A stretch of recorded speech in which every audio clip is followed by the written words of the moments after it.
So ayan na guys, ito na yung finale ng bahay. So pwede na siyang lipatan. Konting aayusin na lang.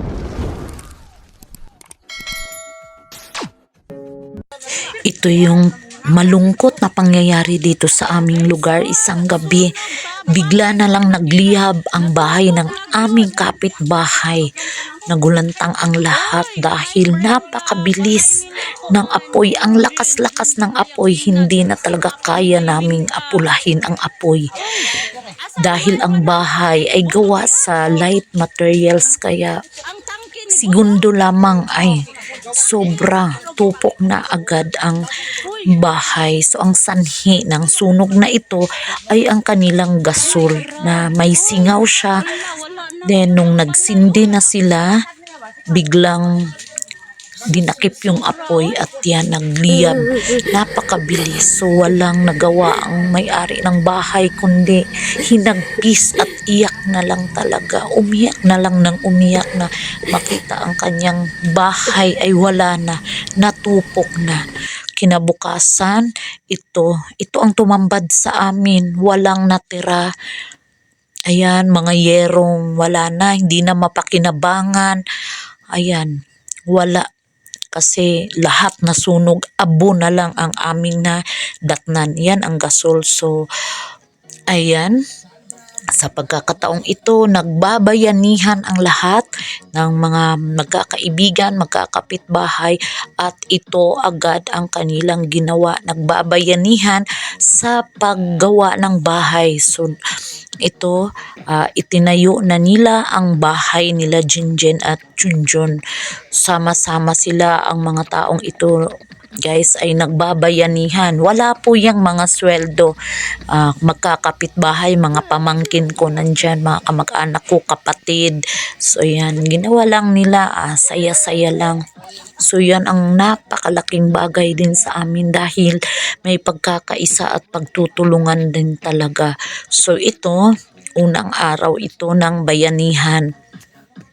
Dahil din sa tulong ng mga tao, ng mga nagbigay ng ayuda, nagbigay ng pambili ng mga materialis, mga kapatid ng biktima, kapatid ng nasunugan, then yung mga mga pamangkin ko yan.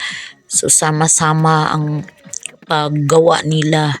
Meron ng bumili ng mga semento, nagpagabas ng kahoy, then sa paggawa sila lang din at ang gumagawa. So ayan, nakita nyo naman ang lola. So ako guys dito, wala naman ako maitulong sa kanila kundi ayan, video lang talaga ako. Total, andyan naman ang aking mga pamangkin, ang aking kapatid, ang aking mga bayaw, andyan naman sila tumulong. So, ang akin na lang dyan ay manood sa kanila, mag-video sa kanila. Ayan. So, enjoy sila sa paggawa. Ito yung day 1. So, every Sunday lang sila magbayanihan dahil lahat din naman yung mga taong yan ay merong mga trabaho. So, Monday to Saturday, trabaho sila. Then ang linggo inilaan nila para sa pagtutulungan, para sa bayanihan sa paggawa ng bahay. So ayun guys, panuorin lang natin yung paggawa nila. Busy sa paghahalo ng semento. Ayun, nahalo nila semento dahil na yan sila na ng pundasyon. Ayan, filing ng hollow blocks kasi ang bahay na yan ay kahoy lang yan, pero yung pagtatayuan ng poste ay semento din, hollow blocks. Kalahati lang siguro yung hollow blocks nila dyan, pero basta ayan, tulong-tulong silang lahat. Masarap din talaga kapag marami kang kaibigan, tapos mga marurunong din lahat. Kasi yan guys, yung mga taong nandyan, lahat yan sila ay mga trabahador din. So, mga skilled construction worker yan sila dahil, kaya madali lang para sa kanila talaga yung mga ganyang gawain. Tulong-tulong. Ayan, may pamangkin. May pamangkin. Ayan. Din yung kapatid ko nandyan. So, ito ay puro ano lang. Para kaming, parang isang pamilya lang dito sa lugar namin.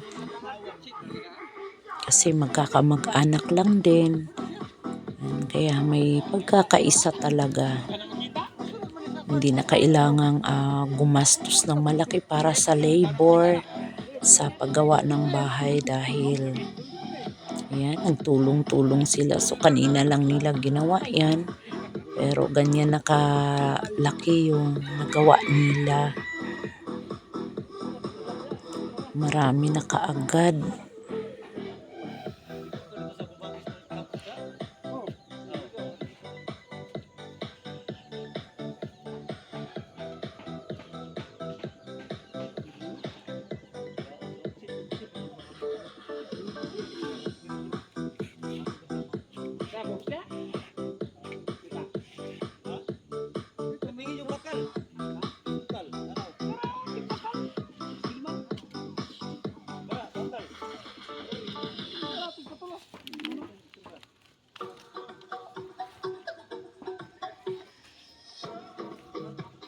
New Starbucks double shot ready to drink. A bold boost to revitalize any moment. Your Starbucks coffee, whenever, wherever.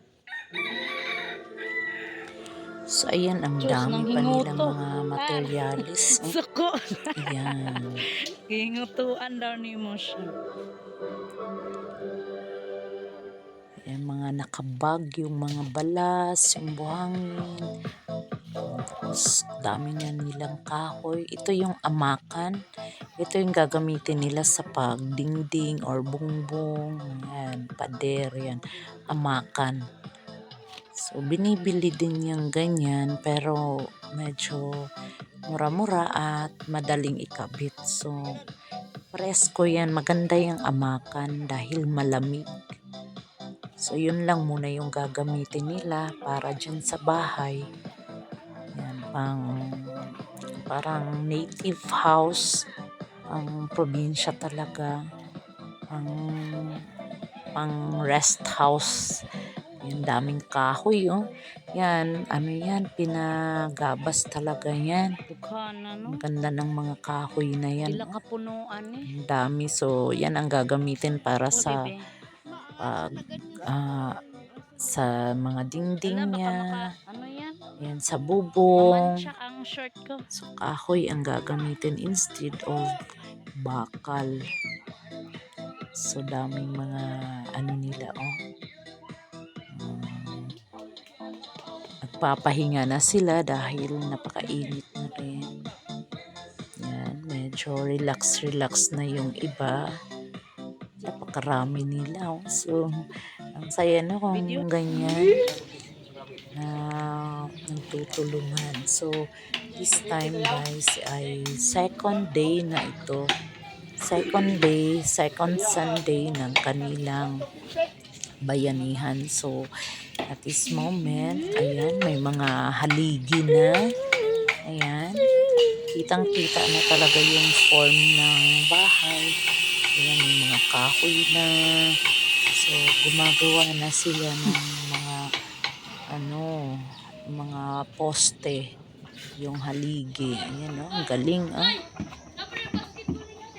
So, ayan na, nabuo-buo na nila hanggang sa may bubungan. Ayan. Tapos na ang bahay. Cute kayo siya. Oh. Sobrang cute. So, ayan.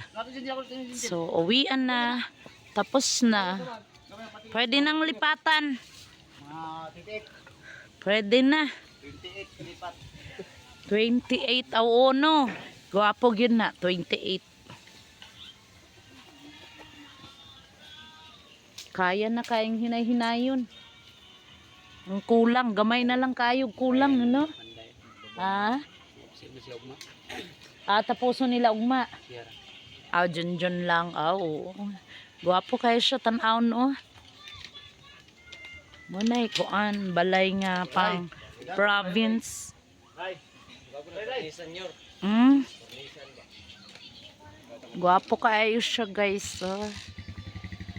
Ayan. So sa wakas natapos na. Kunti na lang. Ayan na. So nabuo lang siya sa bayanihan.